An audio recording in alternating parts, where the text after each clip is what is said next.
লোকে তোমার প্রশংসা করলে খুশি হইও না, লোকে তোমার নিন্দা করলেও দুঃখ পেও না, কারণ লোকের কথায় কয়লা কখনো শোনা হয় না। যখন ভাবি মিথ্যা বলা ছেড়ে দিব, ঠিক তখনই এসে কেউ জিজ্ঞেস করে আমি কেমন আছি। নরম কোমল কথা পাথরের চাইতে কঠিন হৃদয়কেও কোমল করে দেয়। কর্কশ কঠিন কথা রেশমের চাইতে কোমল হৃদয়কেও কঠিন করে দেয়। ধৈর্য ধরো, শান্ত থাকো, কথা কম বলো, পরিশ্রম করে যাও। যেদিন তোমার সফলতা আসবে সেদিন জবাবটা দিয়ে দিও। মূর্খ লোক সম্পদের জন্য অন্তরের শান্তি বিসর্জন দেয়, আর বুদ্ধিমান ব্যক্তি মনের শান্তির জন্য সম্পদ লুটিয়ে দেয়। মা হলো এমন একটা ব্যাংক যেখানে আমরা আমাদের সব রাগ, অভিমান, কষ্ট জমা রাখতে পারি, আর বাবা হলো এমন একটা ক্রেডিট কার্ড যেটা দিয়ে আমরা পৃথিবীর সমস্ত সুখ কিনতে পারি। লোকের ছলচাতুরি আর প্রতারণা নিয়ে চিন্তিত হইও না। কিছু লোক যদি তোমার বিরুদ্ধে ষড়যন্ত্র করে এবং তোমাকে কষ্ট দিতে চায়, তবে স্রষ্টাও তো তাদের জন্য কৌশল করছেন।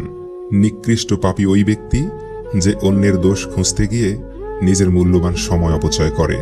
পারলে মিথ্যে বলার অভ্যাসটা বাদ দিও, হয়তো তোমার মিথ্যাই একদিন তোমার জীবন ধ্বংসের কারণ হয়ে দাঁড়াবে। ভালোবাসার সাথে নাটকের ঘনিষ্ঠ সম্পর্ক রয়েছে। সম্পর্কটা তখনই প্রকাশ হয় যখন একজন আরেকজনকে নির্মমভাবে ছেড়ে চলে যায়।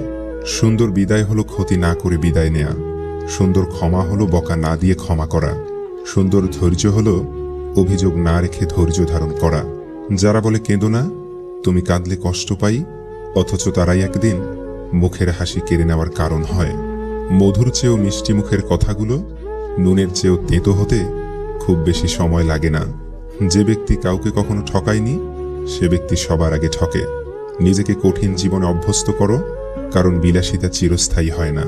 কারো সীমার বাইরে প্রশংসা করার নাম চাটুকারিতা, আর তার প্রাপ্য থেকে কম প্রশংসা করা হিংসা।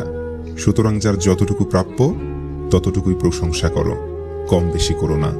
মূর্খদের আড্ডা থেকে সবসময় দূরে থাকতে চেষ্টা করো, অন্যথায় তারা তোমাকেও মূর্খে পরিণত করে দেবে।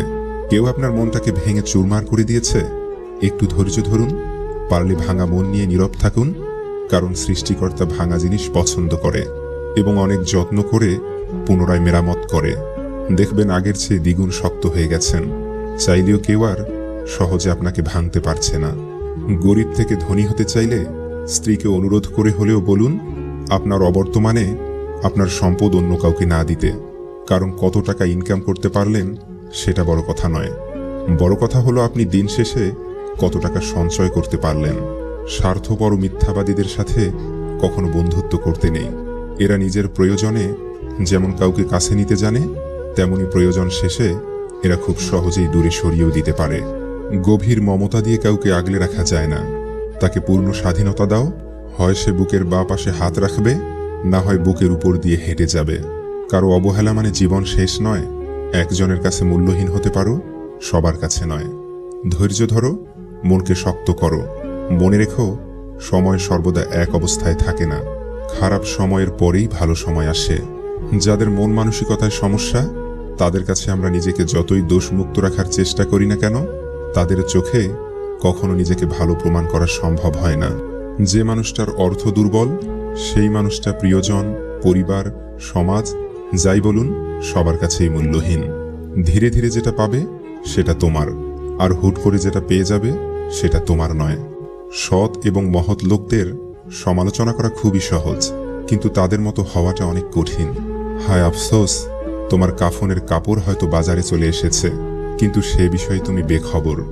যেখানে বিতর্ক আছে সেখান থেকে দূরে যাও, আর যেখানে ভালোবাসা আছে সেখানে মিশে যাও।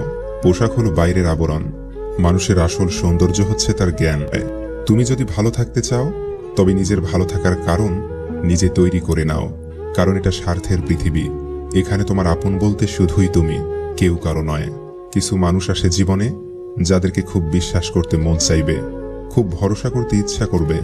এক আকাশ বিশ্বাস ভরসা করার পর সেই মানুষটা এমনভাবে বিশ্বাস ভরসা ভেঙে দিয়ে যাবে, পরবর্তীতে যতই বিশ্বস্ত মানুষ আসুক, বিশ্বাস করার সাহসই জুটবে না মনে।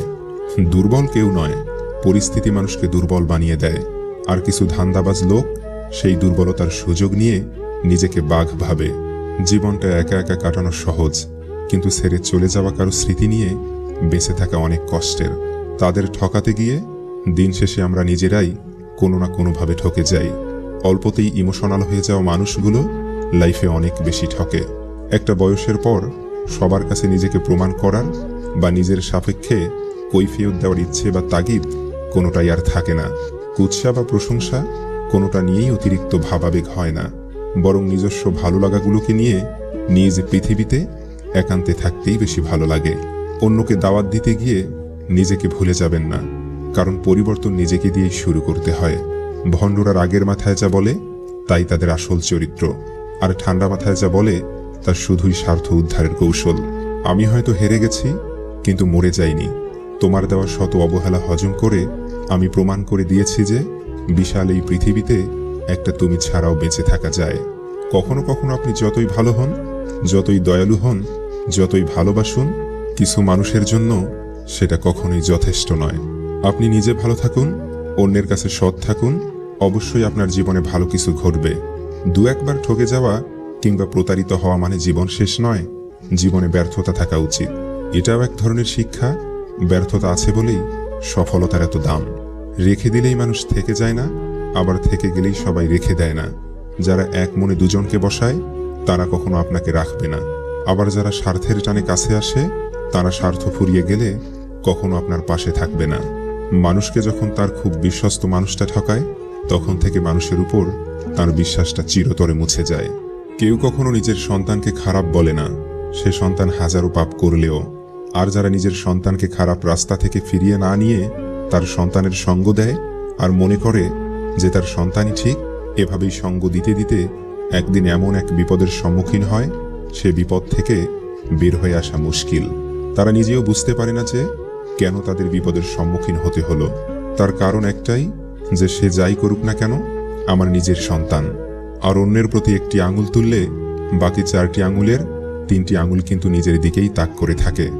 অতএব অন্যের দোষ খোঁজার আগে 3বার নিজের দোষটি খুঁজতে হয়।